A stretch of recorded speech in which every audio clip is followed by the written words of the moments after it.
We are, as a people, inherently and historically opposed to secret society, opposed to secret oaths, opposed to secret proceedings, secret proceedings. No official of my administration, whether his rank is high or low,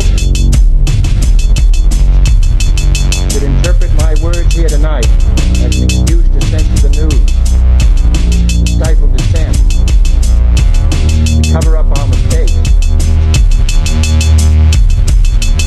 or to withhold from the press and the public the facts they deserve to know.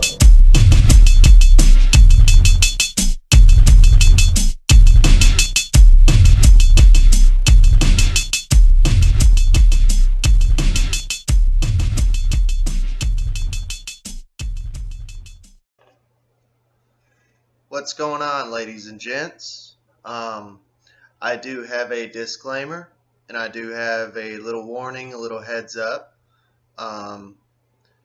Kenneth, the guest, is an alias, just to hide his protection and to hide my protection.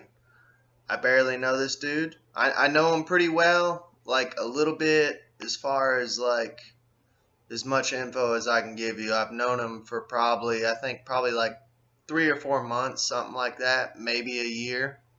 But he's a cool guy. He's a cool cat. He just wants to hide his alias. All that I know from him is I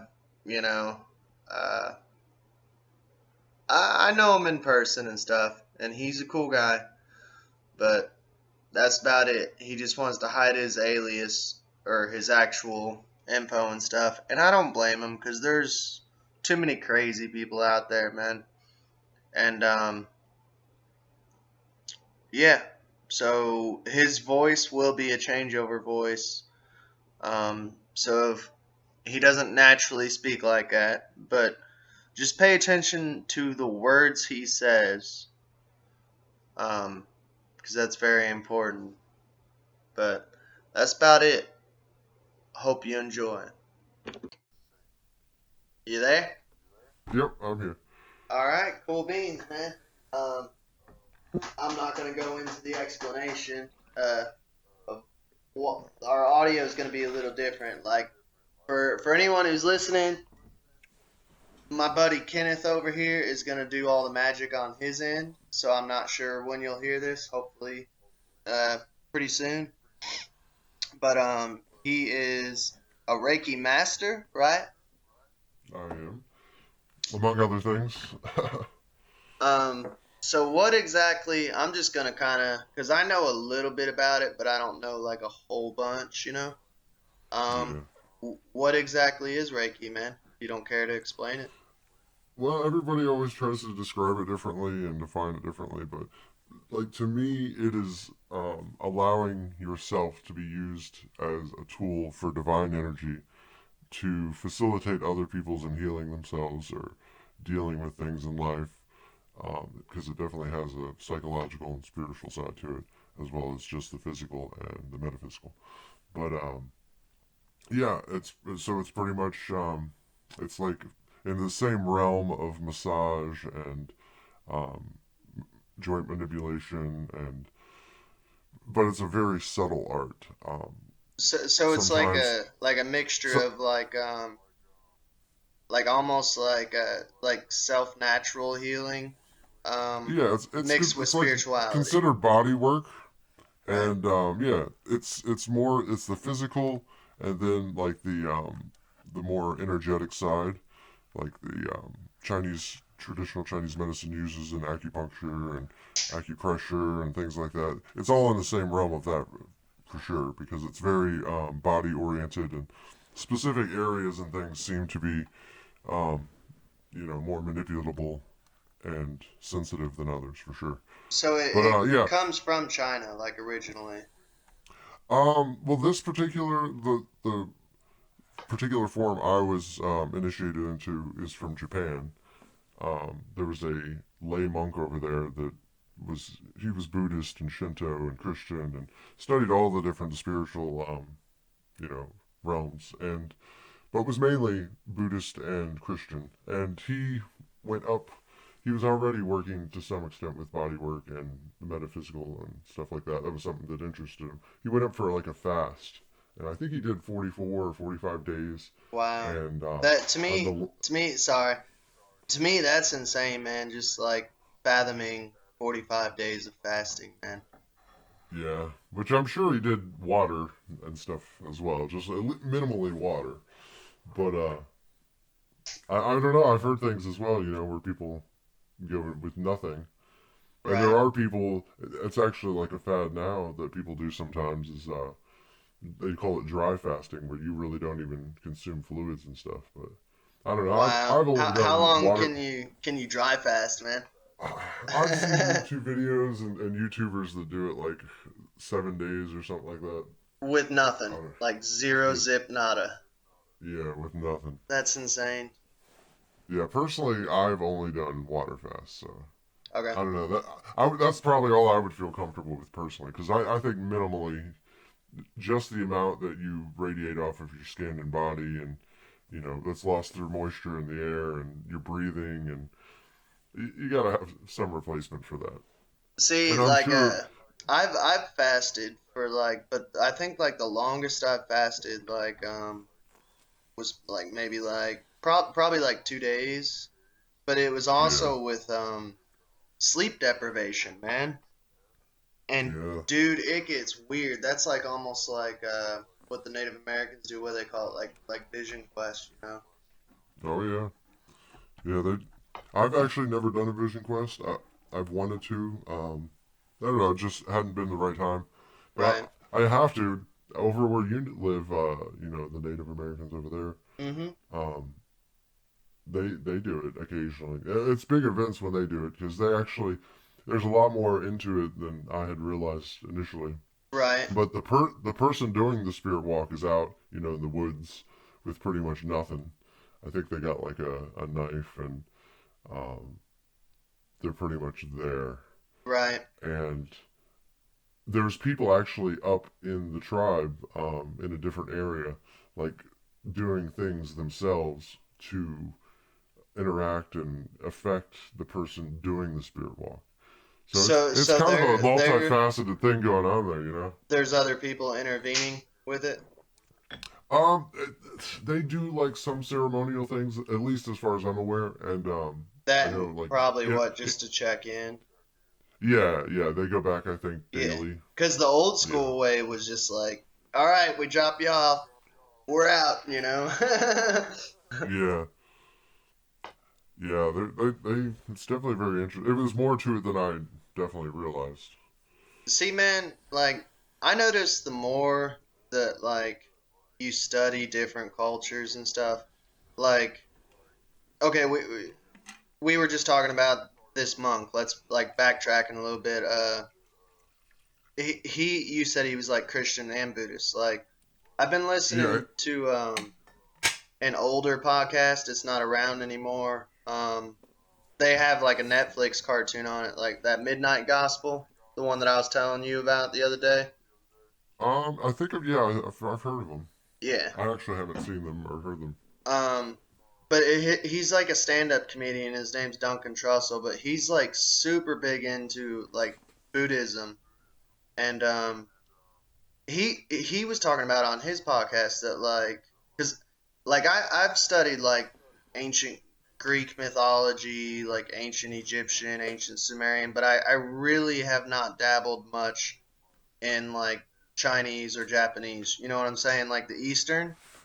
Yeah. See, Um, that's probably my area of where I've studied the most, particularly the Chinese, some of the Japanese, but right. Which is probably why I wanted to get you on because like it teaches me too. You know, yeah. I find it interesting. I just haven't jumped down that rabbit hole yet. But what he was saying was what do they call them, like Yisha or something like that? Like didn't Jesus like Which supposedly go over there oh and learn with them? yeah, yeah. Well, Saint Issa and there's another one as well, Yeshua or something like that. So Issa is what they call him. I have a book. I actually haven't read it. It's called, the, well, I think there's two different ones. One's Case for the Christ, and then the other one, I don't remember the name of it, but it's a telling of these monks finding scrolls about this saint that seem to overlap the life of Jesus, and Like Lost it seem, Years. yeah, and it would have been right during that like 12 to 33 gap where the Christian Bible doesn't talk very much about him, you know. It kind of Right. talks about him at 12 when he's in the synagogue teaching the priests, and then like the next thing you know, he's like 32 and he's a grown man, and it's like, See, I love that stuff, man. Because yeah, I don't know, like my personal belief is I believe like there was like an actual historical they like the closest I've come to like a historical figure was like Joshua ben Joseph. mm, Um but like I believe he's kind of like King Arthur or Robin Hood. Like he was a real dude that just got wrapped up in a lot of myth. You know what I'm saying? yeah, it's hard to tell with anything, you know, especially over hundreds of thousands of years where there's time for humans to change narratives and Right.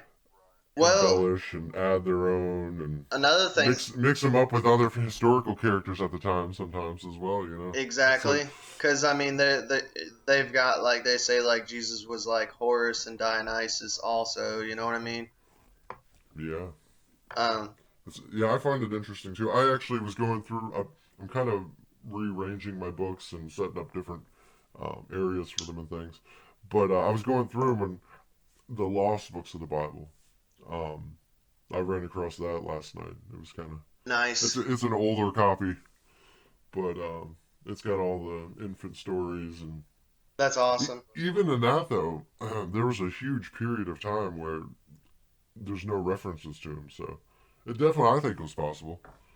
I mean, like at the end of the day, like whether he was historical or not, like I do think it's cool though that um back to that podcast I was talking about, Duncan Trussell.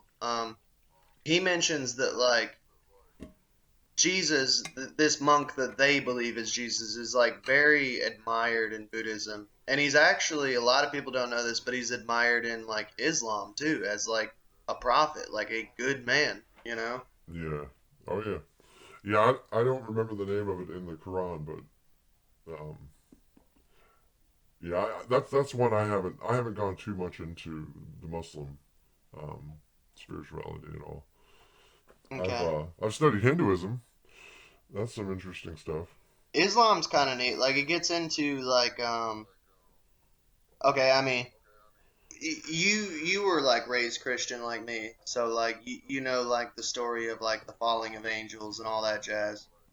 Oh yeah. Um, with Islam, like with the Quran, I guess like their creation story, like the angels were created, and then the jinn were, or no, the jinn were already created. Sorry, I'm trying to, and I'm probably butchering it, but the jinn were created and they were on the earth first, and then the angels were created, and then like man was created, and Yeah.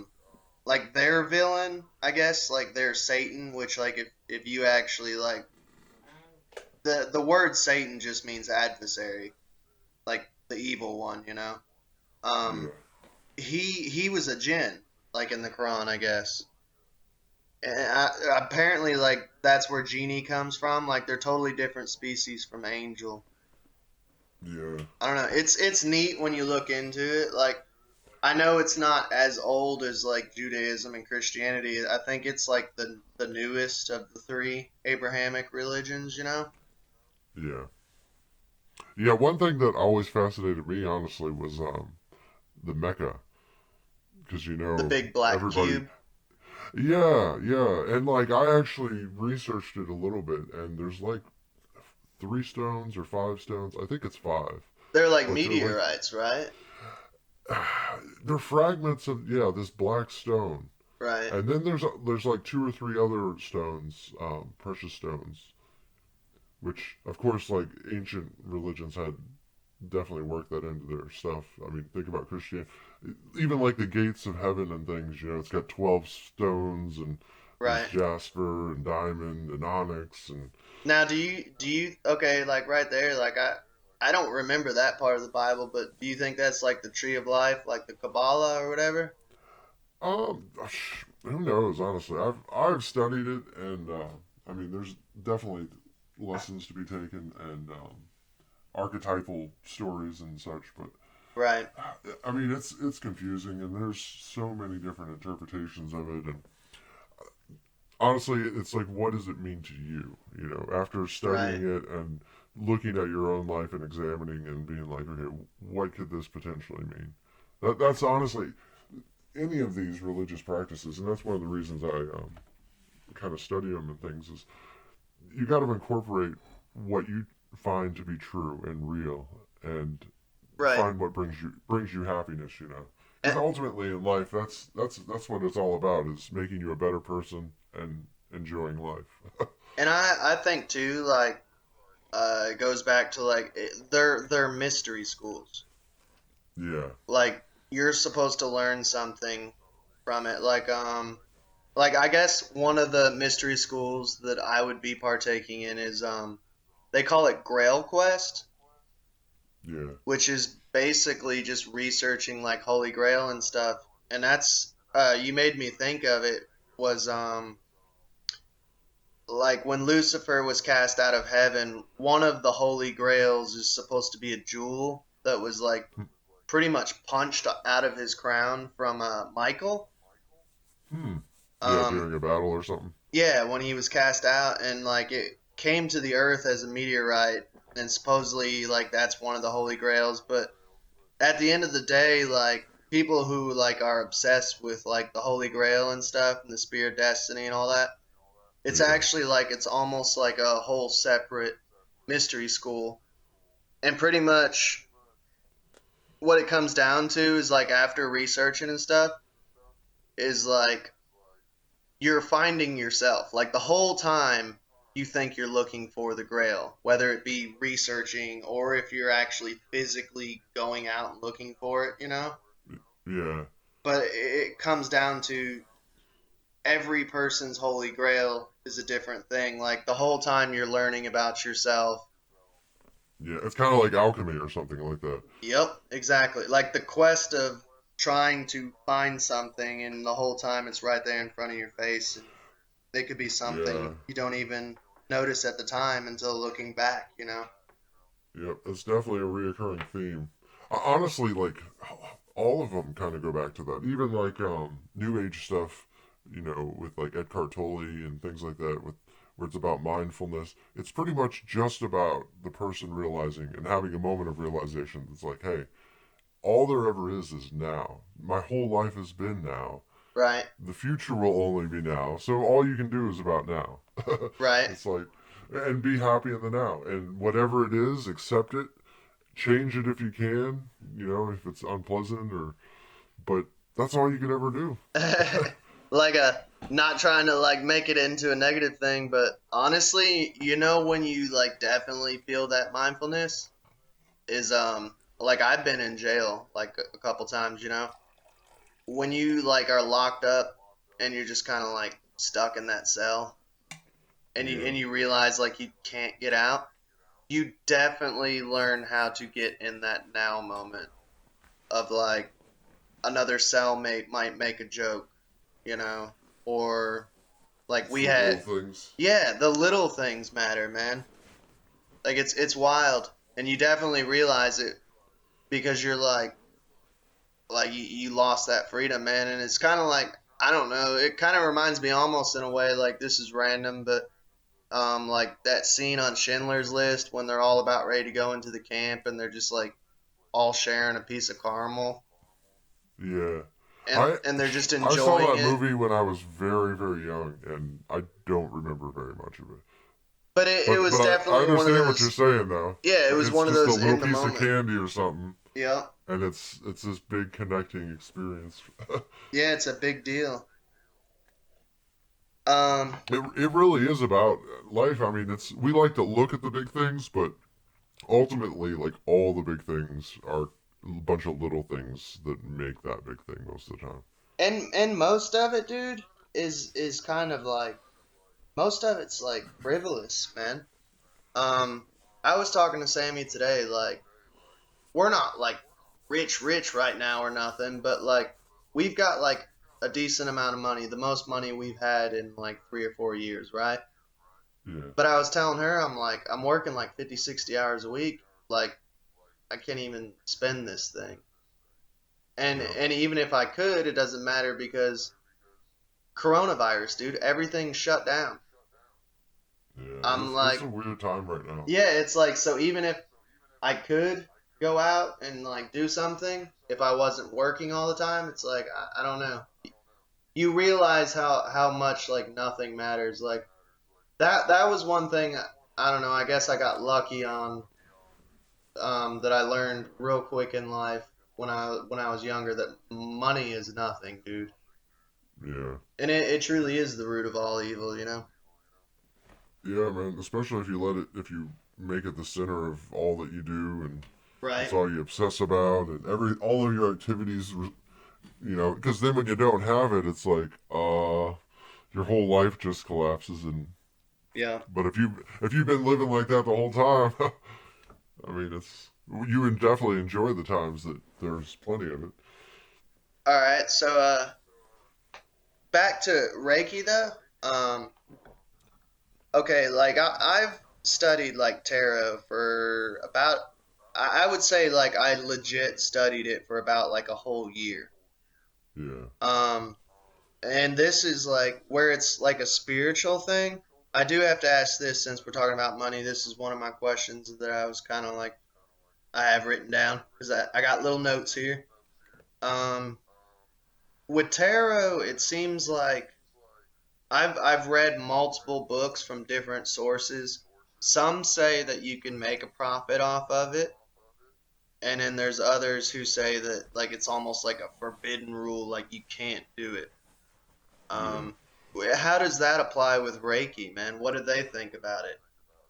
Um, most of the stuff that I've read, and at least the way I approach it as well, is it just depends on the circumstance. Honestly, 70% of the time I do Reiki, I do it for free for family and friends and acquaintances.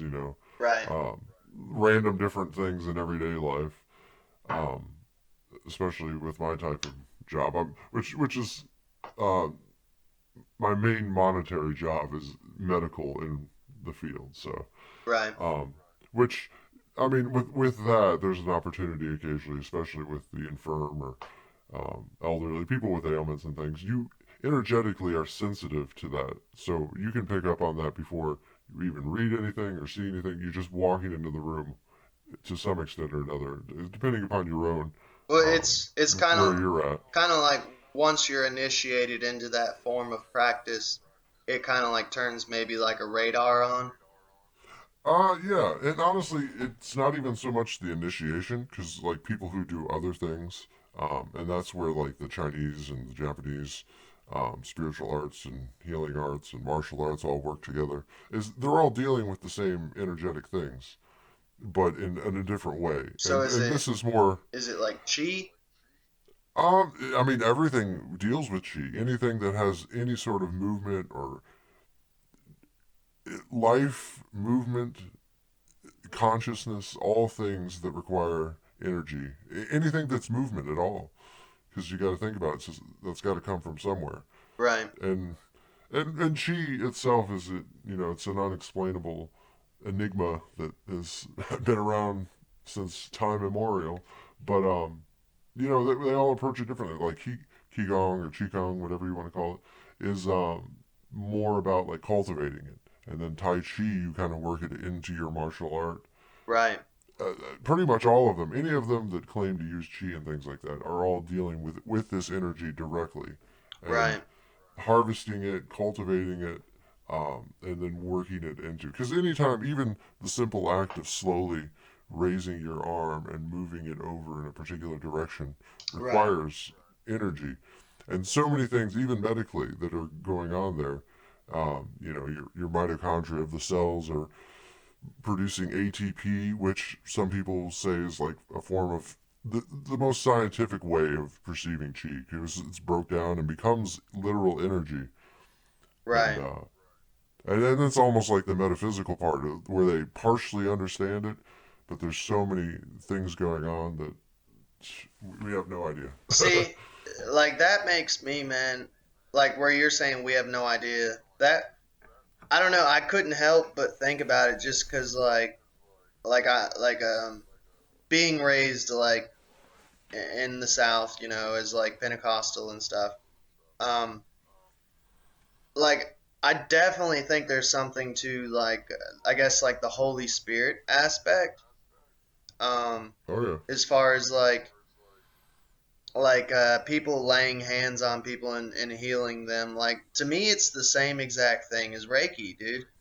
Um, Yeah, honestly, it's kind of like tapping into that divine energy and allowing it to become, used through you almost. right. One of the good things I had heard, I worked with a lady who was Jehovah's Witness, and we got into some weird conversations, but she talked one time about um, the Holy Spirit, and she was explaining it like God is the TV, and the Holy Spirit is the electricity that is pretty Haha, much is running the TV. that's It's awesome. it's like God that in that action. that almost gets into like almost like synthetic reality or what do they call it? Like Matrix shit. Oh yeah. That's dope, dude. That's a cool analogy, definitely. I mean, honestly, that's kind of partially my view of God and experience with it. Yeah, yeah, I mean, and that's if you like hear like people's I guess accounts of feeling the Holy Spirit, they say it's like almost like electric, you know. Yeah. Well, I think honestly, even like Jesus and people that were prophets and did miraculous things, you just tap into that divine energy, which is there for everyone. But I Right. think you got to kind of raise yourself to a particular level to be able to first even be able to receive it, to allow it to be. You got to be somewhat. And that's something we can discuss later on if you want as well, as far as your physical form and your spiritual and your mental mindset, all of that affects this energetic reality. Yeah. Just even you being able to participate in it, you have to be a certain level of awareness. It's like, If oh, you this exists. we ain't gotta discuss it later on, but if you want to discuss that right there, um, I'm gonna ask you one real, well, not really one real quick question. It's more like a just a point. Um, and then you can discuss what you just mentioned. Uh, yeah, that kind of goes back to what we were talking about, like with Jesus and stuff. Do you think maybe like if there was a historical Jesus, that maybe that's where he learned how to like heal the sick and stuff was maybe while during those lost years? I mean, it doesn't say anything. I've never heard any references to him learning, and from all of the accounts biblically and stuff, I don't think it's something that was learned, and I think it was something that he was just on that level all the time. Yeah, Um, like and almost like a certain, natural gift, man. yeah, because if you remember, like the lady who was dying of something or another, and she crawled to Jesus and touched like just his garment, Yeah, just the and corner of it, and was healed, and he yeah, felt he it, dude. stopped. He's like, "Who Yep, he touched me?" stopped and was like, Yeah. uh, "What just happened here?" Yeah. So I mean, to me, that definitely makes me think it's naturally occurring. Right. Either which he was the son of God, so I mean, he was by default in that mode. I'm assuming, in God mode. He, Right. think about all the miracles and things he willed, and it was pretty much he thought it and was able to do it. And honestly, if us humans are able to get to that sort of level, we should be capable of such things. Even the Bible talks about that. It's like you can tell the mountain to throw itself in the sea, and it will if you truly believe. But Right. that's some matrix shit there. It's like it's once you open your eyes, Right. you're capable. you realize that you're capable of doing anything. But Well, and I mean that's one thing. Like I'm not bashing on atheists or nothing, but that's one thing that has always kept me from being like an atheist is like there's that one dude, I can't remember his name, but he like sits out on in like snowstorms and like he does crazy shit. Like he's almost like superhuman. It's insane. mm, I can't remember the dude's name though, but he'll sit in like snow for like days and shit without getting yeah, like hypothermia and it's like we only know how to use like what is it like 10% of our brain. So there's no telling what we are capable of doing, you know? yeah.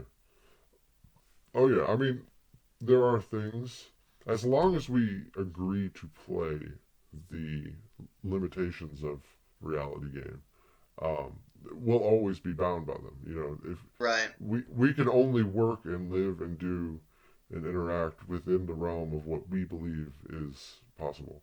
right. And I think you kind of open up to it, but that's a crazy place where you actually truly believe and are able to manifest and do things.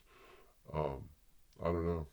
That's I think a lot of I, it too is like you will feel better if you just try. Like yeah, I think to me I would rather be like an 80-year-old man on his deathbed and know that like certain dreams, aspirations, I guess, just knowing that I tried to achieve that yeah, rather than, oh man, I wish I would have tried, you know, because to me, if I try and fail, it's like, at least I tried. yeah. Like, Well, that and I mean, all that's all you can really do in life is we'd like to do all these things and hold ourselves to certain standards and stuff, but you only have so much time, so much physical, and so many resources, you know, at your expense. You can't just do things that require $100,000.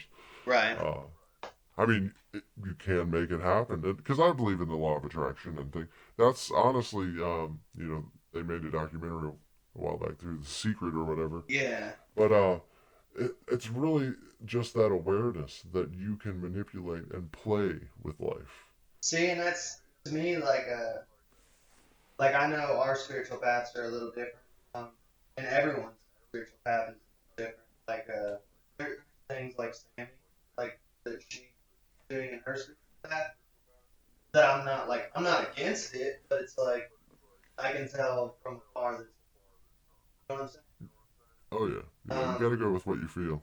but like talking about the secret, like I have, and it's like when I first learned about like the secret, and I watched the documentary, I hadn't read the book, but I'm like, this is witchcraft. I actually have not done either. I've gotten a synopsis of it. I was talking with somebody about it, and But they were that's explaining it. And pretty much how witchcraft works. Is like you have the intent of something. The only difference with the secret and with witchcraft is witchcraft like the spell is you working for it, you know. yeah, But you also have to, it's playing that game. yeah, you also have to like physically do the job too. Like say not out of greed, but say I'm doing a spell for money. Like I desperately need money to pay this car insurance bill or whatever, you know? Yeah, I can perform the spell, but I also have to put in the actual physical work. Like I have to pick up an extra shift at work. yeah, Or you know what I mean? Or I have to sell something like yeah. It's honestly my experience with like the whole law of attraction and stuff like that. Um, I don't know if you've read any Neville Goddard or anything like that. He was big into that, manifesting things and pretty much realizing that you are in control of playing the game. And like, you've seen Donnie Darko. yeah, The scene where like the thing's coming out of his abdomen, right. and he kind of sees it and he follows it. But if you remember, at one point there's multiple, and he can see other people's, and that's all life really is like you think things and the idea comes to you to potentially make some sort of change or move in this reality, and then you do it. We are in complete control of that. Like you could right now be like, I want to be super fit and like I want to be ripped and just go along that path that is going to bring you to that ultimate goal. Right. And that's truly, that is all life is. It's like a big video game Right. that you are in control. And of course, that's where either you're tapped into that place where you're able to just completely control, that the saints and Jesus and all these gurus get Mm-hmm. to, but or you can just be like, okay, yep, these are my limitations. But still, even within that realm, you can do and change so much and create things. Because I've played with it, and there's ideas that I've had that's like, okay, I could follow this path and see where it leads, and whole new doors open up, and your life changes, and you look back, and it's like 5 years ago when I made that decision to undergo that path. Did I realize it was going to take me here? And it's always slightly different, but you can kind of, it's like a skateboard. You can steer it in the direction you need to go. Right. Well, what was like kind of like your origin story with Reiki? Like how did you learn about it? What interested you in it? Like how did you get into it, man? Okay, so it goes back even further. From probably like 10 years old, I was really into martial arts. I did like some traditional Chinese martial arts for a couple years, and then I kept practicing some of the exercises and stuff, but I didn't have a teacher. I had moved, and um, I got really serious about it though. I was living in Florida, and I was probably like 19. And a coworker of mine had a friend he was living with that we got talking about martial arts, and I told him how much I loved it. He's like, "Oh, my roommate does kung fu," and we got to talking about it. He's like, "You guys should talk or whatever." So he connected us, and of course, traditionally there's a screening process that you undergo almost, where they got to feel you out and know that you're right and not in it for nefarious purposes or something like that. But With Reiki? no, with the kung fu. Oh, So okay. Gotcha. so I started practicing that. Make and sure you're it not was, Cobra Kai. yeah. So it was legit, like Shaolin monk monastery style kung fu, at least as much as you can incorporate into American living. Cobra And Kai never die. yeah. So I Sorry. did that for a few years. No, you're good, man. I did that for a few years, and then I really started getting into like some of the more spiritual, energetic stuff, um, Reiki, and the more energetic side of kung fu, like the qigong, Now, or dude, like, qigong, some people call it. I'm guessing, like, what would that be, like your sensei? Do they call him sensei? Sifu, Sifu? yeah, So was he, which like, is just teacher. kind of making suggestions into the whole spiritual aspect part of it, or? Well, you incorporate it's so there's like a hard and a soft um, side to kung fu, or internal and external. And of course, like your physical conditioning is your external. All these exercises you're doing, strengthening the muscles, the sinews, the tendons, um, just pretty much everything. Hardening your hands and shins, and then there's a internal side, which is the cultivation of chi and having the ability to incorporate it into your movements, and just the general awareness of it, your awareness in general. Um, that's the whole internal aspect of it. And so it's kind of a balance of both. And that's at least for their approach to martial arts. And you look at the different styles, some of them focus more on, Tai Chi is definitely more of an internal art than external. Right. Whereas, like, I think the Shaolin Kung Fu is probably a good 50-50 um, division. A lot of practitioners, I don't think, focus so much on the internal. It's something that I don't think keeps the attention of enough practitioners, because some of the, practices are like standing in a particular position for 15, 30 minutes. A lot of Right. people don't want to be bothered with all that. It's like, what am I going to get? But when you actually do it, it's like with anything that I practice personally, I give it a try. And it's like, okay, I'll even do it for a while, and it's you either choose to continue to do it, or it's like, yeah, is it worth the time that I'm dedicating? Because to me, in my life and finding balance, that's the most important aspect that I found. You got to pick and choose what things you incorporate and do. What am I going to spend my time doing? My Right. resources, my energy. And Because okay, so there's anyways, only so much time, man. yeah. So I started getting into kung fu, and that opened up a whole bunch of doors. Um, I got into aikido a little bit. We were talking about the Japanese side of it. I started studying yoga and the Hindu philosophy, which is some really cool stuff. And yeah, I just started figuring out what works for me, what is making me a better person, what am I able to do, what's most effective with my time mainly. It's like, Right. okay, I have a certain amount of time to meditate, a certain amount of time to do physical exercises. What meditation do I get the most out of? And then that's the one I kind of do. See, And then so, Sammy's getting into yoga. Like, I would like to get into it. Just because, like, I mean, I'm almost 30, but, like, I ain't bitching that I'm, like, old or nothing, but, like, I noticed that I am less limber and stuff, you know? yeah. Uh, Honestly, you gotta work it into your everyday routine. right. I mean, I mean, you can take days off and things like that. That's on you. But like, Mm-hmm. when you take a couple days off, it's like, oh. And especially when you get back into it, you realize how sore and stiff you are. It's like, Right. yeah, I need to be doing this every day. At least personally, I have kind of a routine that I do, but yeah, you gotta you find every human being's different, and we have gone through different life events, and we hold stress differently. So there's different ailments that we are all experiencing, and you got to find out what is ailing you and try to address it and be like, okay, I got to keep this loose, got to do these things daily. It's kind of like routine maintenance, I guess, of the body. Right. Well, I always But kind of look like I don't know. I kind of get onto myself because it's like even Aleister Crowley did yoga, dude, and that dude was a crazy heroin addict, you know. yeah, It's like yeah, if man, Crowley can do it, so can I. yoga's some good stuff though. There's a lot to it, and there's so many different forms. Yeah, I've messed around with hatha yoga and vinyasa yoga, and a little bit with the kundalini.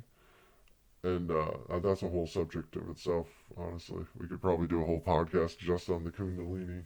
Hey, that would be cool because Because you were I talking plan about on having you back, man. Definitely. Kabbalahism, and there's so much that tie into that. Well, it's insane because like, dude, I believe the world would be like 10 times more peaceful of a place if everyone put aside like their I guess I don't know, like I guess spiritual like restrictions and just realize that a lot of this stuff is the same shit, dude. Like everywhere, Yeah, all over the world. It's either tied in with it somehow or it's literally the same message or same teaching. It's just a different name. You know what I mean? yeah, yeah. And that's one thing I've learned when practicing all these different things and learning about them. It is all the same. We're all playing the same game, truly. Right, It's like, what what add-ons are you wanting? It's like, it's pretty much what stats are you wanting to change? right. Because ultimately that's what it is. I mean, Like under when Neo he's learning different martial arts and he's plugged into the chair yeah, and he's just kind of like I know kung fu. except we got to go through the effort of actually learning all that, which may take years. You Right, got to be patient enough and dedicated enough to until one day it's like, okay, yeah, I'm there. right. But Yeah, I mean, yeah, that's one that's thing. oops, sorry. I was gonna say the stats, like a video game. You Right. look under, and it's like Abe Williams, and you got like a culinary level and a dexterity and Right. strength, and it's like, what stats are you wanting to work on? Right. Your dancing skills. You got a whole thing of miscellaneous. Your jumping ability. See, yeah, that was something I was thinking about. It was like I don't know, like the other day, like probably like earlier this month, uh, I was just sitting there thinking, and I'm like, You know, I don't. I'm like almost 30 years old, and I don't know how to swim.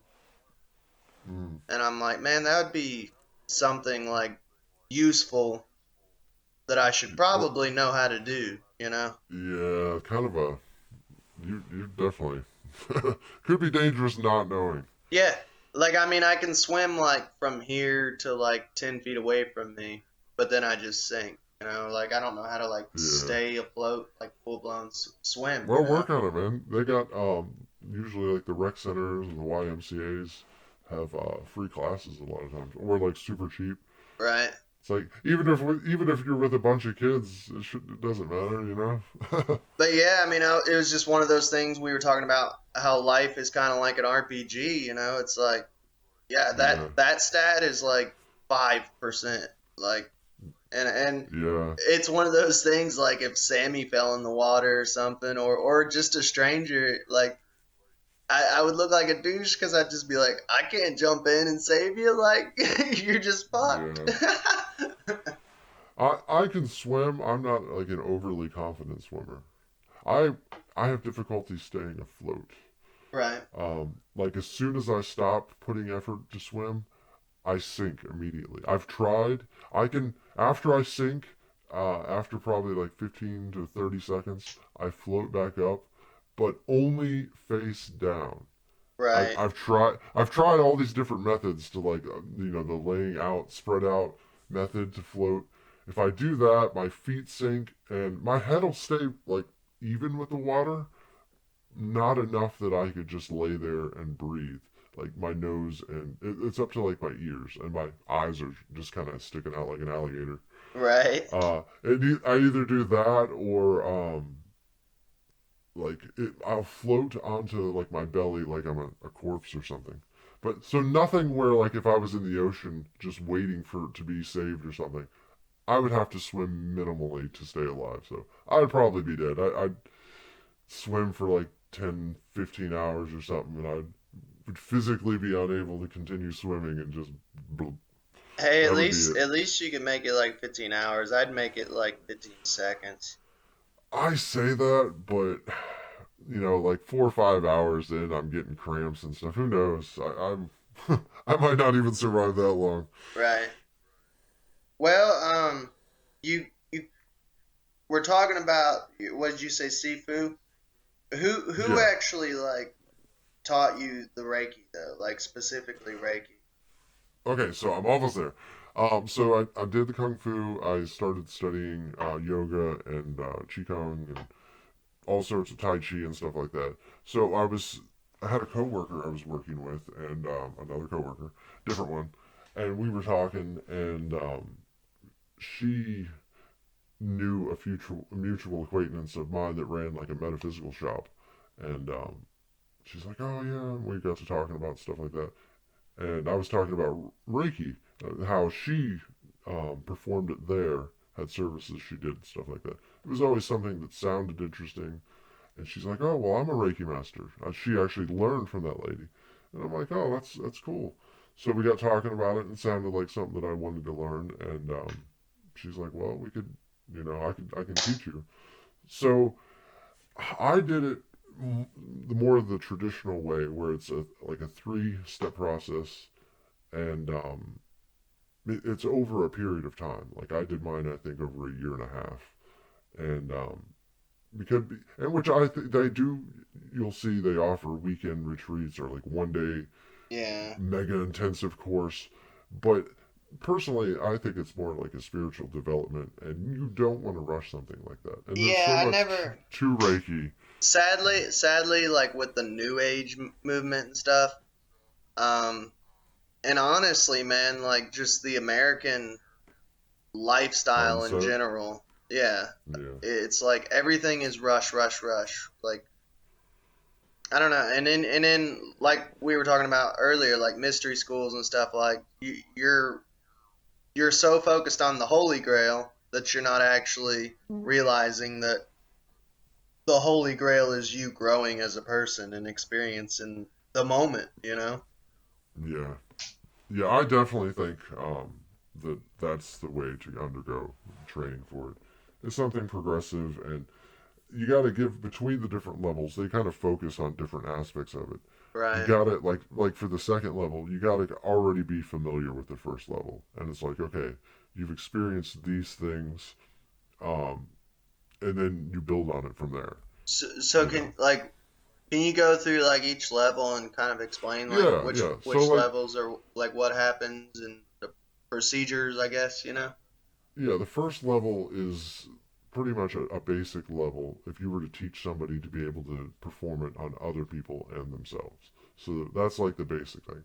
And part of that goes over things just like what it is, how to go about a basic session, and different things to incorporate into your life to make you a more receptive and clear tool to be used by this divine energy. Because ultimately, it's not coming from you. You're pretty much a conduit, kind of tapping into that divine energy to help the person work with that energy slightly. And there's a lot of things going on. It's very difficult to explain, but you're pretty much helping the person clear out of any blockages they have, and those, I mean, can be physical, they can be mental. Right. Even if you look at Jung's psychology and stuff, he gets into all of that. That all these events of our life, we carry these things around with us, both mentally and physically. We were Right. talking about that earlier. Like you break It's a foot or it's something. almost like this is a weird analogy, but like Scientology where they call it Thetans or whatever, like the Yeah, parasites that cling on to you. yeah, and there's definitely some even to that. There's truth to it, Right. But because there's things in our life, I think even before we're born, I'm sure we experience things that we find traumatizing or that are already sending us down a path of aberrations and abnormal things, little glitches and Even like ticks. let's go down the rabbit hole a little deeper. Like, do you think maybe like reincarnation, like we're having stuff that's clinged on to us from like past lives, you know, maybe? What do you think about that? I've read stuff about that. I'm not sure, honestly. Right. I think looking at it in a particular way, say reincarnation is real and you have lived, all of the things that you've done in that lifetime brought things into the world, changed the world in some way, and who knows, even little subtle things that we do, how much it affects the world. So if you're living in that world that you already had lived in, karmically, there's changes that have occurred because of you. So, I mean, you Right. already have karmic baggage, I guess. But I kind of think it maybe starts fresh. Like, okay, when you're born, this is your opportunity. And you acquire things and accrue things, and it's play the game of life, Right. you know. And we all undergo things that affect who we are as sentient beings. Dude, Which, a consciousness, honestly. right. So ultimately, that's what we are. It's like, okay, you do inhabit a physical form, but ultimately, I'm a consciousness talking to your consciousness. Right. We both exist. This is this is something I heard the other day that's insane. Like I don't know, this is kind of going off a little bit off track, but I'll bring it back, you know. Um I guess like the elite, like the ones who rule the world, someone was saying, I guess I've heard this from multiple other people too, that they believe in like a karmic system to where they have to like warn you what they're doing. Yeah, I've heard different things. I've heard either like their philosophy Mm-hmm. that's part of, in order for them to be right and true about doing things, they do in some way have to notify. And then I've heard even on the farther end of the spectrum, people saying that we're controlled by multiple alien races, and that is they play the game with the elites, and the elites give them what they want, and vice versa. Right. But in order for them to play the game, they kind of have to notify. It's like, okay, you're hoodwinking billions of people. The least you can do is let them know. If they're intelligent enough to figure it out, Right. they have an opportunity to realize, oh yeah, we are completely controlled. It's all a big game that we are the pawns of. Haha, right? But yeah, So like that's step one. Like what's like step two, kind of? Okay, so Because yeah, it's step what, one, 3 steps, right? yeah, step one kind of it sets you up and kind of puts you in, and at that point, I mean, most people, I think step one should be available for pretty much everybody. Like, okay, this is how you do basic Reiki, so that it was an ability that pretty much anybody can do. Right. You know, you're not feeling well, you've injured something, you can do it. See, Somebody around that you would be is, kind of cool, because like, not trying to like throw it off randomly, but like Freemasonry, like you can learn the first 3 steps. Like obviously it yeah, doesn't count, but like you can learn up to step 3 just from books and shit, man. Like that's all like declassified. I don't know if that'd be the word to use, but you know what I'm saying? yeah, oh yeah, yeah, and that's why I I don't personally, they talk about keeping the secrets of Freemasonry and stuff like that. I'm a Freemason. I've Right. studied it. I'm been part of it. The true secrets are not the stuff you can look online and read. I believe Okay. there's certain things, and this is something you can't get from just reading. When Right. you actually go through the degrees, it is a physical, and I will say this, almost as spiritual, ritualistic um, play would not be the right word, but it's something that a moment that occurs that you are part of, Right. and that is part of the lesson. When you undergo the particular moment, it changes you. And we talked about Hyung and the archetypal thing. It changes you at that Right. deep, fundamental, structural basis, and it's like life lessons. It's initiation into a mystery school, man. Yeah, yeah. Yep. But the true nature of it is the things you learn from it and the philosophy itself, and that's what I think a lot of Freemasons and stuff, and they're just not there spiritually and consciously, is they miss the point of it. They participate in these things, but I don't think they truly understand What they the mean. things that yeah, or the development that's occurring, or what's going on. It's Right. almost like alchemy. People, a lot of people focus on the physical aspect of changing one substance into another and things. Right. It's a spiritual practice, and even the people practicing a lot of times miss the point of it. It's Right. like, Right. but it is, the point could be different for everybody, because we all focus on different things and we understand things differently, Right. and it's like, what does it do for you? And that's, It to me, and that's goes that. back to kind of like the Holy Grail, man. The whole time you're looking for the Grail and you're not realizing that the actual quest itself is Yeah, what you're getting. You already have the Holy Grail in your back pocket, dude. You know? yep, oh yeah, definitely. But okay, so back to what you were asking. So that's the first level. The second level, it deals with other things like being able to do Reiki over a distance and things like that. Which you and I have kind of talked in the past about that. You had mentioned Rasputin, Hmm. and I How believe he he healed. healed the prince. Yeah, over the phone. Yep. So to me, that is remote healing right there.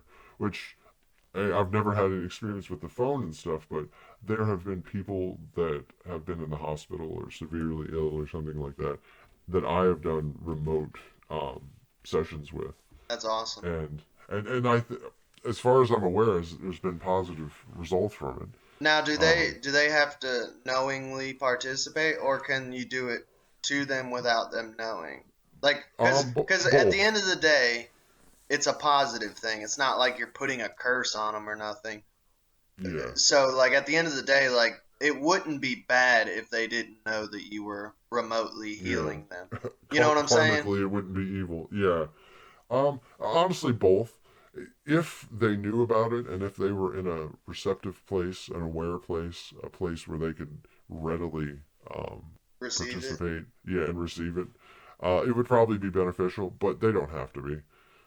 And a lot of times they're so focused dealing with whatever their ailment is that it doesn't matter either. They're not able to properly be receptive anyways, so you, Right. you just do the best you can with it. But yeah, so you get into like remote healing and just a little deeper into practices. Um, there's a lot of symbology and stuff in Reiki. Usui Reiki is the particular style I was initiated into, by the way, in case you were wondering. But they use a lot of symbolism and stuff. But after you become a master and you've been doing it and you've developed your style and your approach to it, Hmm. at least for me, a lot of the symbolism has fallen away. So It's more there's intuitive. multiple styles though. Yeah. There, Okay. I believe Usui was the original one that he taught, and I believe was like the original.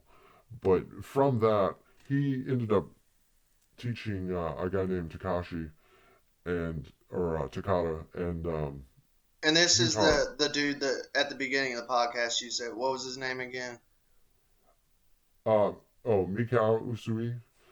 Okay. Yeah, he was the monk, and he ended up teaching. Just to make it a quick brief overview, he ended up teaching somebody who taught, I think, like 20, 25 masters at the time, and then it got brought over to Hawaii, and Oh, from that's there it cool. got brought to the U.S. and stuff.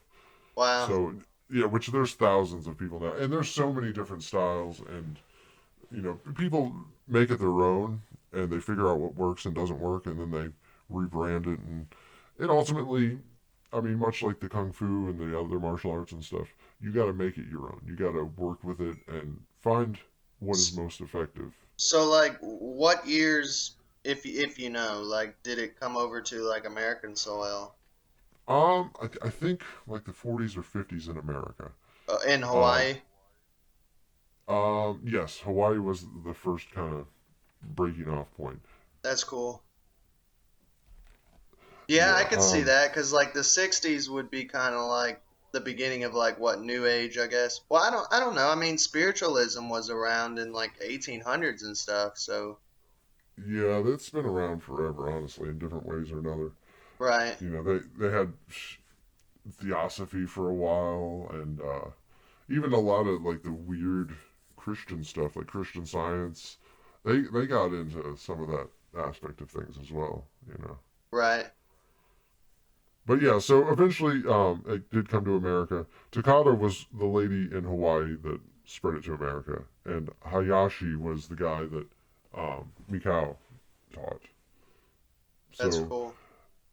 so that's the second level, and the third level is the master level, and between each of these, there's like an initiative ritual almost that's performed, and it kind of is an experience in itself, and it kind of ties in with all that Freemasonry and these archetypal experiences that these mystery schools do, even like the Egyptian, you know, The pharaoh making priests. process. Yeah, just Yeah, all of it, all their spiritual stuff. because It was all, I think that's what started it all was the pharaoh making process. yeah. It's kind of like imprinting it mentally, you know, Well, because these. it's insane because like I didn't realize how much like the mystery schools like even like AA and stuff like the whole step programs and like uh, I guess like the third or the fourth step I can't remember off the top of my head, but it's like the confession of all the sins and like I don't know.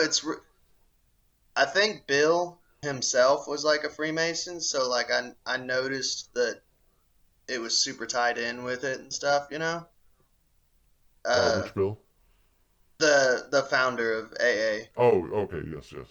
Yeah. So like I don't know. It's just it's wild. Like each time you study a different like I guess mystery school, you notice how similar it is to like something else. You know, something Oh that yeah. you've learned before. Yeah, if you look back at history, there's so many reoccurring themes, and I know I keep going back to Jung, but the archetypal stories and the different, just humans in general, we're pattern prone creatures. Right. Um, we just keep repeating ourselves, and we do the same things, but in different ways, just Right. over and over and over again. And there's patterns that, and reoccurring themes, even culturally, as long as I've been alive. Um, like now, you can see some stylistic things are coming from like the 80s and the 90s. It's Right. like just things like that, which I remember in the 90s, um, a lot of recurring things from the 60s and 70s were coming back up, like the large pants, the Jinko skater pants and stuff were just like a renaissance of the bell-bottom jeans. Right. We just repeat it to a new generation so they think it's something new. Yeah. Which, I mean, ultimately, if you think about it, even any form of art, you take all of your knowledge and then you use it to create something that you have an idea for. Right. So we are a product of all the things we've seen and heard. We can't help but regurgitate and chop it up and make things our own and put something out that's the same but different. Oh yeah. It just all it is it has a twist, like your Yep, personal touch. yep. But so the third, you're as a master, you can teach other people the Reiki, and there's other things as well that are deeper that we don't have time to go into here. Um, but yeah, that's pretty much the three levels, and I think that you should go into it earnestly and have undergone some preparation. Like I believe, usually probably like a 3-day fast between each degree. Right. Um, is a good thing, just to be receptive, and because it puts you in a fasting is a very spiritual practice. It puts you in a particular spot mentally and psychologically and metaphysically even. It, it increases your awareness, and when you're not focused on consuming food and digesting food, Right. that's a special place to be. It's like your body's almost bored. It's like, oh wow, all of this energy that I usually use for this process, I don't have to, right? What am I going to do with all this extra? I don't know. It's an interesting place for sure. But again, much like the other things earlier, the Kundalini, that could be an entire podcast right there. Dude, Fasting and I'm all of I'm that stuff. I'm up for it. I would definitely love to have you back because I already told you there's like two other podcasts that I had planned with you, but we can do one just on Kundalini too. You know what I mean? Yeah, I ain't going nowhere, and as far as I know, you're not going nowhere. Um, yeah. but we're hitting the hour mark. Um, I do have like two or three more real quick questions if you want to answer them quick. Or, I mean, I'm not rushing you. I don't want to take up like your whole day. Yeah, no, no. We can go as long as we need to, honestly. Okay. But I only had like two or three questions. One of the questions I had was, you said earlier that you work in the medical field, and you can answer this if you want. You don't have to. Um, do you think? Because I mean, there's always like big conspiracy that the medical field or big pharma or whatever name you want to use, that they kind of hide like these, I guess what they would call alternative medicine. Do you, obviously Reiki is not accepted in mainstream medical field. Do you think that there's almost a conspiracy to keep it hidden? I don't think there's any actual conspiracy. I think the way that it's set up and the way that it just is in general, there are the people that are profiting from these industries do not want free things that take the place of something that they're getting money for. Right. So if you think about it, all of these drug companies and all these procedures and medical equipment and new advances and stuff like that, they're all have motivation, and almost always it's money. Somebody wants to make money off of it. They have a cool idea. They have to get people involved in it that all work on the idea, which of course all want to get paid money. It's a motivational thing, and it's a necessary evil to some extent because we're all playing this construct of society. Right. We're playing Um, Monopoly. yeah. So, I mean, it is a necessary evil, but it does drive it. And I think it does stifle innovation and new advances in technology. Because I This mean, is, I do get it too. Because like, okay, like with like doctors and nurses and stuff, like they have to at the end of the day be skeptics, obviously, which I get. You know, because yeah, if I break my arm, I'm going to want a doctor to fix it, not be like, all right, let's do some Reiki on it. You know, Yeah. at the end of the day, I'm going to be like, dude, my arm's bent in a 90-degree angle. I'm in pain here. Like, fix it medically Yeah, and and Reiki has scientifically. its place too. I Right, mean, you would want to, of course, do things medically before you even think about Reiki. right. But I mean, some of these newer hospitals and stuff have been utilizing Reiki in their actual, even like the OR and things like that. And Yeah, they've done case studies where they've like, okay, all these patients had it, all these, oh, these apparently recovered a lot quicker. You know, they timed the recovery after surgery before you can be discharged and stuff like that. right. And they have found it to be, but I mean, things like this, anything metaphysical or energetically related, there's such a stigmatism around it, first off, that to get a professional scientist or doctor or something to even take it serious is a feat in itself. But Right. there's just not been enough studies and stuff.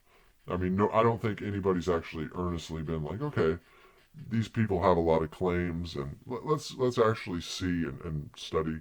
Because again, money. You got to get money to be able to do that, like a year study Yeah. on say 100 patients. I mean, all of that costs. You got to have people checking up, labs to be performed. See, I think, man, that's why, like, if that's probably why I'm not like an elite, because if I had millions of dollars, I'd be like spending money on stuff like that, Yeah, like weird stuff like that, you know. Um, yeah. but kind of randomly, like, it made me think of, I don't know if you've seen it. There's a YouTube video of, like, I think it's like a Chinese hospital where it's like a group of doctors and nurses like literally chanting around this woman who has a tumor, Mm, and they shrink it.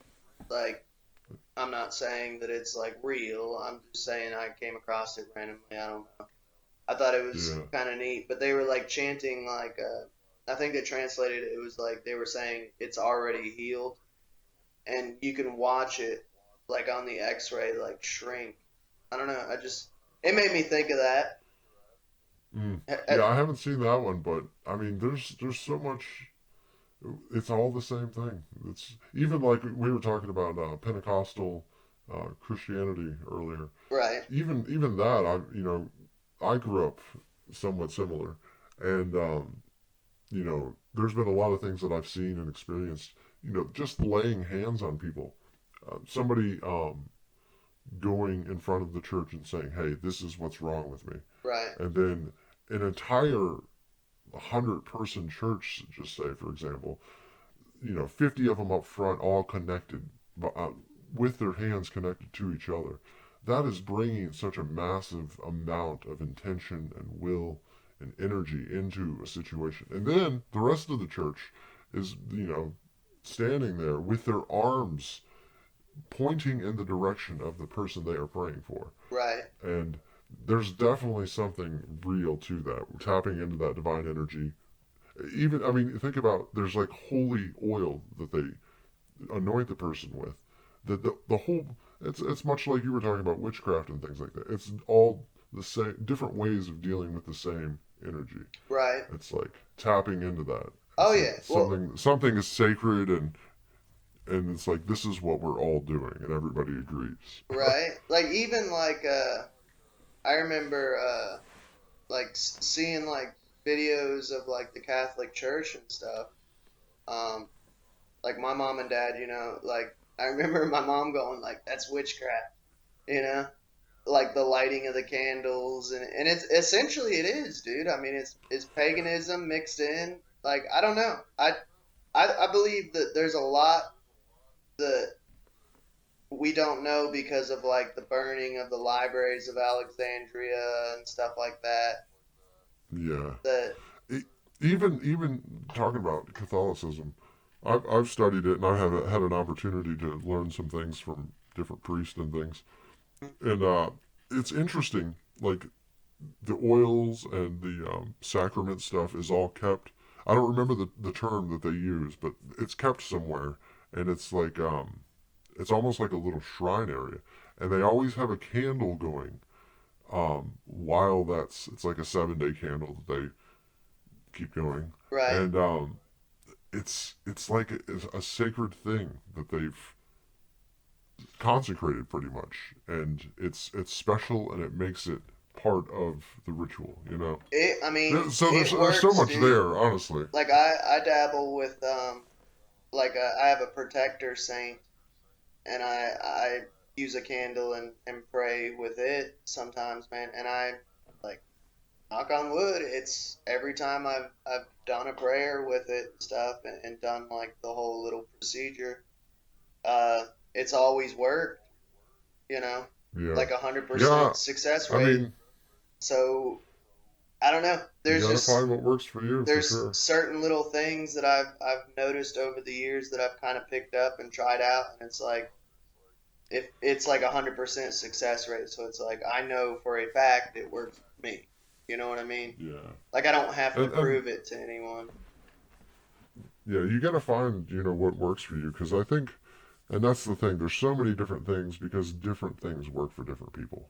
You gotta find what you have an affinity for, what feels good, what works for me, what is making me a better person, and because we all have different interests.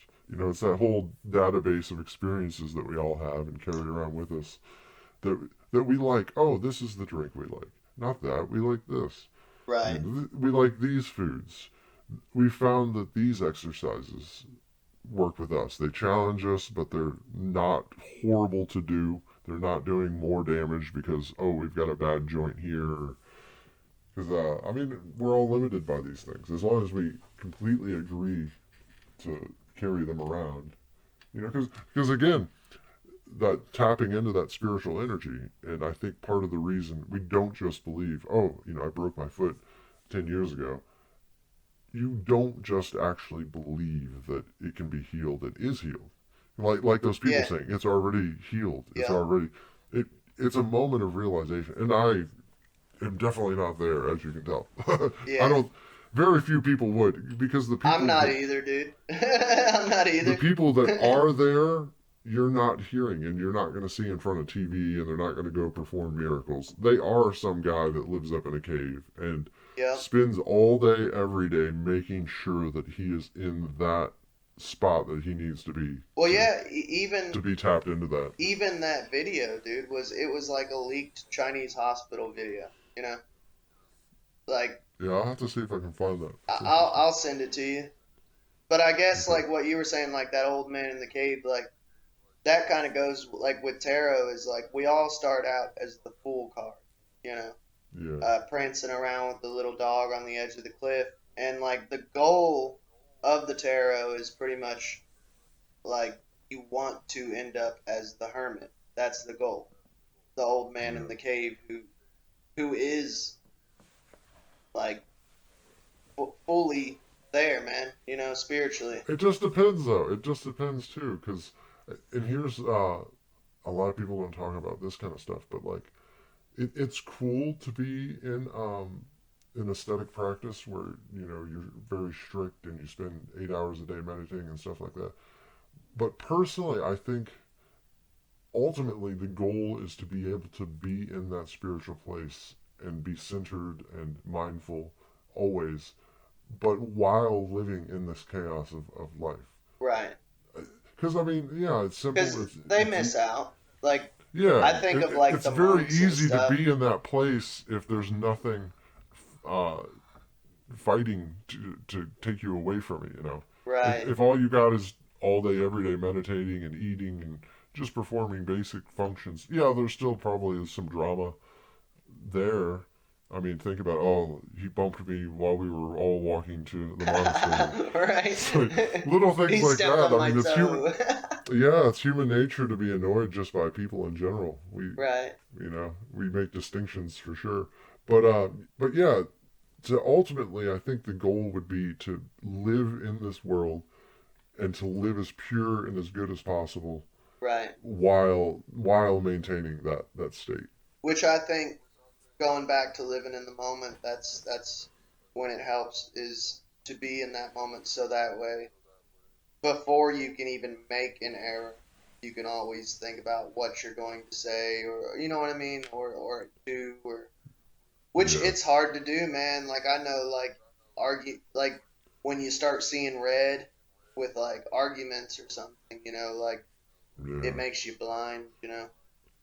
yeah, and it's weird because I think, at least for me, part of keeping yourself there is you got to have different things you do that keep you in that place. Right. And there's big things that occur sometimes, events and things like that, that knock you off almost immediately from that place. But then I think between those things, it kind of slowly dwindles down. It's like leaking out a little bit. And then you have a moment of realization. You're like, oh yeah, I'm not where I should be mindfully. Right. So that's part of a spiritual practice, and you got to find what keeps you in that place and what continues to help you evolve as a human being and as a spiritual being. Right. And even honestly, basic anger management. you know, basic Yeah, anger management, or just like basic, even like as far as like a non-spiritual point of view, like basic psychology, figuring out, oh, I'm not being assertive in this moment. yeah. Um, I had one more question. Okay. Um, and I mean, I don't know if you want to go into it. We talked before this interview, uh, about like a fire horse experience.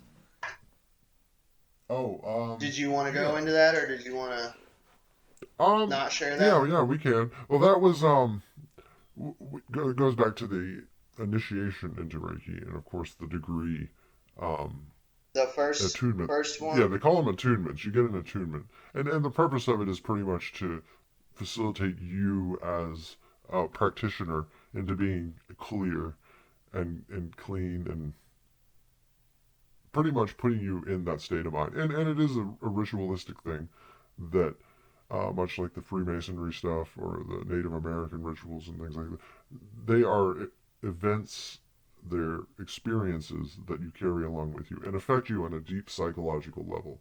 Um, like that archetypal stuff I was talking about earlier. But yeah, so I mean, and your eyes are closed during all of them, but it's different for everyone. I mean, you experience different sensations and feel different things, and even with your eyes closed, you see different things. And there was one, I believe it was the second uh, level attunement for me that I experienced, and I was telling you about. I was experiencing like this warmth in like the crown area of my head, literally like just the top of my head, and with my eyes closed, there was like a group of horses just running around me in a circle. Um, it was clockwise, and just it was like a big thing of dust and them just running, and that That's the awesome. physical sensation went with it as well. It's like I could literally feel. It was very interesting, but I mean, that's everybody experiences something different, Yeah, and depends upon your receptiveness and where you're at physically and mentally and spiritually. but But that yeah, was that your was personal experience. yeah, yeah. Each time, I kind of saw and felt different things, but that was one that probably stood out as very intense for Yeah, sure. you had told me, and I was like, man, they got to hear that. That Yeah, that's that that's awesome.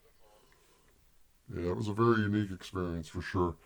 And then, I mean, even as a practitioner, you can get attunements randomly, and I've met actually other Reiki practitioners that we've talked and hung out for a little bit, and before I left or whatever, it's like, hey, Tune me would you up. like an attunement? Yeah, Right. which I've had that a couple times, and that is different in itself because I don't know, it's an experience. That's all I can say. That's awesome.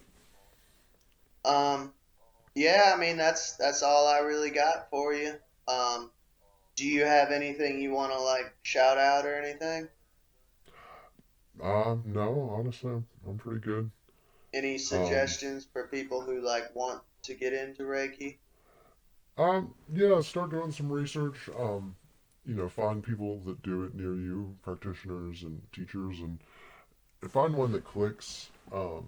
I would avoid the retreats and things like that. I'm sure they're very powerful experiences and events, but personally, I think there's needs to be a space in between, and a your own development, and b having the ability to because when you get into Reiki, it's a weird thing, like anything else that you do for the first time, and it takes a while to be comfortable enough to open up to the experience and to do it. And I think it kind of limits your effectiveness in the very beginning. But as you become more experienced with it and make it your own and find what works and doesn't work, then go into the next level and just take it slow. I mean, life will present itself when it needs to, and there's no time to rush anything. If you don't finish it before you die, you don't finish it before you die. But Right. you got to go with where you are in your life, and I just don't do I the don't best you think can. anything spiritually should be rushed in. Yeah, I but that would seriously be my don't. suggestion. Find a teacher that you actually click with, because I mean, we got to click as human beings, and so talk with them, sit down with them, just hang out and chill with them, and see if you click or not, because you want to learn something from somebody that is going to be meaningful in life, because you only become a Reiki practitioner once in your lifetime, you know. Right. So, you, and everybody focuses, and there's so many different styles out nowadays. I've met people that do like Melchizedek method and things like that. A whole other symbols and approaches and focusing on different areas, and Right. it's you got to find what interests you, what you feel, and just go with it. Yeah, it's wild how many different styles of certain things there are. Like everyone thinks that well you do this, it's only one style, and it's like even like tarot. Like there I've read one book and then been like, okay, that's the correct way, and then read another book and them be telling me the complete opposite, Yeah, and you just gotta kind it's of the feel same it way out. with martial arts and stuff. There's so many different, even like kung fu. There's so many different styles, so many animal styles. There's Wing Chun and other where it's like, oh, we've taken this and we've modified it and changed it, and ultimately it's people just making it their own, because that's human nature as well. You got to incorporate it into your own actions and your own practices. Right. Because I mean, think about it. It's all a bunch of moves and practices and things like that to get you as a human being to move and act in a certain way. That's all it is just redeveloping your muscle memory and your physical ability to do it, to pretty much be a conduit for kung fu or whatever your martial art is. Same thing with Reiki. It's like we just put on different hats, Right. and it's like we have those databases and baggages of life experience that we carry around as well that affect all of those things. Right. You know, and even the physical things. You know, for your own energetic state, it's like you have injuries and psychological things you've went through that these sessions sometimes even pull up for you. You know, as you're getting and sensing different residual things off of other people. Sometimes it bothers and stirs things within yourself, you know. Oh yeah, And dude. that's why Dude, ultimately you got to be in a good place yourself to be able to help others truly. I definitely feel you on that, cause like I said, man, like I'm gonna be 30 in like 2 years, and there's some stuff that I've learned about myself within the past couple of years, and I'm like, where the fuck did that come from? Or like, you know what I mean? I don't feel like Yeah. we ever stop learning about ourselves, you know? No, it's all a big a continuation of itself. Yeah. And there's no top. I mean, there is no pinnacle to be unless we unlock completely and go into that uh, messiah mode, you know, where you're just able to tap into that energy and unlimited You become a power. demigod, a Neo. Yeah, but even then, though, I mean, ultimately, if you're there, I think consciously and mentally, you wouldn't be doing all sorts of crazy stuff anyway. You might just say, you know what, I'm gonna hang out in the woods and just live my life out here. You Right. know, who knows? All right. Well, that's honestly, I think that's about it. Did you have anything else you would like to say? No, I mean, honestly, I could talk more for about everything. Maybe next time I come on, though, we'll discuss a little bit of the like actual physical practices and things that affect the Reiki itself. But I think this gives people an idea of what Reiki is a little bit. Yeah, I mean, like I said, I'm going to have you back on for other stuff, but also we can always go back to like. I just know we're getting to like the 1:30 mark, and some people, man, they can only digest so much, you know. Sounds good. Well, hey, I've enjoyed it. All right. Thank you for having me. Yeah, no problem. We'll have you back, dude. I am going to stop the recording on here. Do we have to stop it at the same time or no? No, that doesn't matter. All right. Well, I'll stay on the phone with you then. Okay. All right. Well, I'm gonna stop it on my end then. All right, same. All right. Well, thank you all for listening. We're gonna definitely have him back. Hope you enjoyed this episode of Conspiracy Corner Podcast. We are as a people inherently and historically opposed to secret society, opposed to secret oaths, opposed to secret proceedings, secret proceedings. No official of my administration, whether his rank is high or low, should interpret my words here tonight as an excuse to censor the news, to stifle dissent, to cover up our mistakes, or to withhold from the press and the public the facts they deserve to know.